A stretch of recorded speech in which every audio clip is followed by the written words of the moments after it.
It's a Friday afternoon in South Central Los Angeles, and Smokey is rolling up on the porch to tell Craig they owe $200 to a dealer who will kill them for it. Friday 1995 turned a $3.5 million first-time comedy into a hood classic. Ice Cube plays the unemployed hero, Craig Jones. Chris Tucker plays his pothead best friend, Smokey. Nia Long plays the neighbor Craig has always been in love with, Debbie. Tiny Zeus Lister Jr. plays the terrifying neighborhood bully, Debo. F. Gary Gray directed it as his very first film, and that final shot of Smokey grinning on the porch is unknowingly a goodbye, because you're watching Chris Tucker's very last time as the character, and none of us knew it. Stay to the very end to find out. Before we start the countdown, hit that like button and subscribe, because these stories only get stranger from here. 20 facts counting down. Fact 20. This whole classic started as Ice Cube's very first screenplay. Before Friday, Cube had never written a full script in his life. He had spent years writing rap lyrics with NWA and on his solo records. It was John Singleton, the director of Boys in the Hood, who pushed him to try writing a movie. In the film, Craig sits on the porch and narrates a whole day in his neighborhood. The rhythm of the dialogue crackles like a rap verse. Craig and Smokey banter their way through every awkward crisis. A first-time screenwriter turned out to have exactly the right ear for the job. Fact 19. The director had never made a feature film before. F. Gary Gray was a young music video director when Cube called him. He had shot videos for artists like Dr. Dre and Cube himself. This was his first shot at a full-length movie. In the film, Gray keeps the camera close and lets his actors breathe. Craig and Smokey lean back on the porch as the world drifts by. Debo prowls the block like something out of a nightmare. A rookie director delivered one of the most quoted comedies of the decade. Fact 18. The director filmed it on his own childhood street. Gray didn't fake South Central on a studio lot. He shot the entire movie on 126th Street between Normandy and Halldale in Los Angeles. That was the exact block he had grown up on. In the film, that lived-in feel is everywhere. Craig and Smokey watch neighbors, cars, and drama roll past the porch.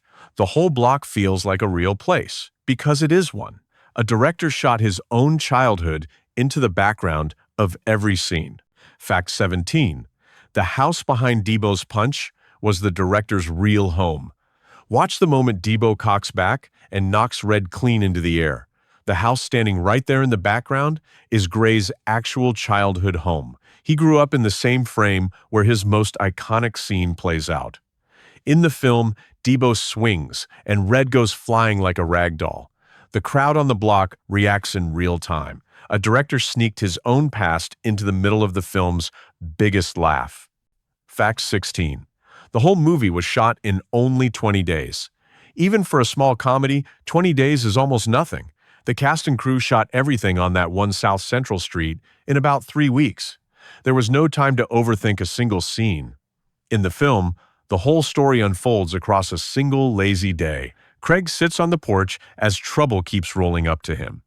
Every hour of that day feels loose and improvised. A tight schedule matched the film's easy front porch rhythm. Fact 15. Real neighborhood residents played the extras. When the production rolled onto 126th Street, the neighbors came out to watch. Instead of shooing them off, the filmmakers put them on camera. Actual residents of the block ended up in the background of scene after scene. In the film, that authenticity is impossible to fake. The block bustles with kids on bikes, old men on porches, and cars rolling past. Craig's whole world feels crowded with real people. A South Central neighborhood essentially played itself in the movie. Fact 14. The cast was banned from wearing red on set. That stretch of 126th Street was deep inside Crips territory. Their rivals, the Bloods, are known for the color red. So the entire cast and crew were warned in advance to leave anything red at home. In the film, you can watch the color choices carefully now. Craig, Smokey, and the whole block dress in almost anything but red. The neighborhood's real rules quietly shape the wardrobe. A gang war outside the frame decided what the actors were allowed to wear. Fact 13. Chris Rock came very close to playing Smokey, Before Chris Tucker landed the role, other comics were in the running. Chris Rock was seriously considered to play Smokey. Tommy Davidson was also up for it at one point. In the film, Smokey is chaos with a lit joint in his hand. He drags Craig into one bad decision after another. It's impossible to imagine anyone else in that porch chair. A part almost given to Chris Rock became Chris Tucker's breakthrough. Fact 12. The co-writer was supposed to play Smokey himself. Cube wrote the script with his old friend DJ Pooh. Pooh had originally planned to play Smokey in the movie. New Line Cinema pushed for a bigger comic name and blocked him. In the film, Pooh still appears as the bike-obsessed Red instead. Red gets his bike stolen, punched into the air, and generally humiliated. Debo tosses him around the block like a doll. The man who almost played Smokey ended up as the film's biggest punching bag. Fact 11. The studio only signed on if Cube found a real comedian. New Line Cinema had a firm demand for the film. They would fund it only if a well-known comedian took one of the lead roles. That is why Chris Tucker got the call at all. In the film, Tucker turns Smokey into a walking one-liner machine. Smokey argues with dealers, dogs, and his own best friend. Every joke lands harder than the last. A studio's cold business demand quietly made the whole movie work. Fact 10. This was Bernie Mac's first real chance to shine. Mac plays the ridiculous, over-the-top Pastor Clever. It was one of his earliest big film appearances. The role helped put him on the map long before his own hit sitcom. In the film, Pastor Clever bursts into the Jones house full of holy hustle. He blesses the family, then quietly pockets whatever isn't nailed down.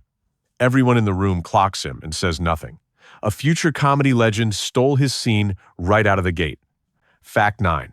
A future Oscar winner slipped into a supporting role. Craig's older sister Dana is played by Regina King. She was still transitioning from her child star days on 227. Decades later, she would win an Academy Award for If Beale Street Could Talk. In the film, Dana rolls her eyes at Craig, Smokey, and every man in her orbit. She snaps back at Smokey the moment he opens his mouth. Their sibling bickering is instantly familiar. An Oscar winner was already stealing scenes on this porch. Fact 8. John Witherspoon made up most of his best lines. Craig's dad, Willie Jones, gets some of the film's most quoted moments. Witherspoon was given wide freedom to improvise on the day. Many of his rants and speeches never appeared in Cube's original script. In the film, Willie corners Craig with lectures about manhood, work, and bathrooms. He storms around the house full of loud, weird wisdom. Every scene he touches gets weirder in the best way. A veteran comic wrote half his own character on the spot. Fact 7. The director hid himself in his own movie. Look closely at the corner store where Craig and Smokey stop in. The employee behind the counter is F. Gary Gray. He wrote himself a small cameo in his own directorial debut. In the film, Craig grabs a snack while Smokey argues about prices. Life on the block streams past outside the store window. The whole scene plays with easy South Central rhythm. A first-time director gave himself a quiet Hitchcock moment. Fact 6. A future action star sneaks in as a background player. During one of the film's craps game scenes, take a good look at the players. One of the men rolling dice is a young, uncredited Michael Clark Duncan. Years later, he would earn an Oscar nomination for The Green Mile. In the film, the craps game is all sharp elbows and shouted bets. Money changes hands as tempers flare on the sidewalk. Craig and Smokey drift past the chaos on their way home. A future giant of Hollywood is buried in the background of a single street scene. Fact 5. The whole story was pulled from Ice Cube's real life. Cube didn't invent this world. He had lived in it. Craig getting fired on his day off actually happened to Cube's cousin, who worked at UPS. Smokey's dealing troubles came straight from DJ Pooh's own past. In the film, every crisis feels grounded in something real. Craig defends himself against being framed at work. Smokey scrambles to explain why his boss's weed is gone. The wildest parts of the movie were the ones that had actually happened to somebody. Fact 4. Two throwaway words became one of pop culture's biggest phrases. Late in the film, Craig dismisses his ex Felicia with a bored, "Bye, Felicia." It was a tiny, forgettable line in the moment. 2 decades later, it had turned into one of the most quoted phrases in America. In the film, Felicia wanders up looking to borrow, well, everything. Craig cuts her off flat, and she walks away in a huff. Neither the writer nor the actor guessed what the line would become. A brush-off aimed at one neighbor ended up in the dictionary. Fact 3. Ice Cube wrote the film as a direct answer to hood violence. Cube had starred in Boys in the Hood and produced other hard-hitting street dramas. He was tired of seeing his neighborhood shown only as a war zone. He and DJ Pooh set out to show its humor, its families, its ordinary Fridays. In the film, the block feels warm and lived in, instead of terrifying. Craig, Smokey, and their neighbors joke, argue, and love each other. The gang violence is real, but not the whole story. A whole movie was written to argue that the hood was also funny. Fact 2. Cube's biggest choice was to end the film without a gun. Everything in the story is built toward Craig confronting Debo. His father's speech about using fists instead of pistols leads straight into it.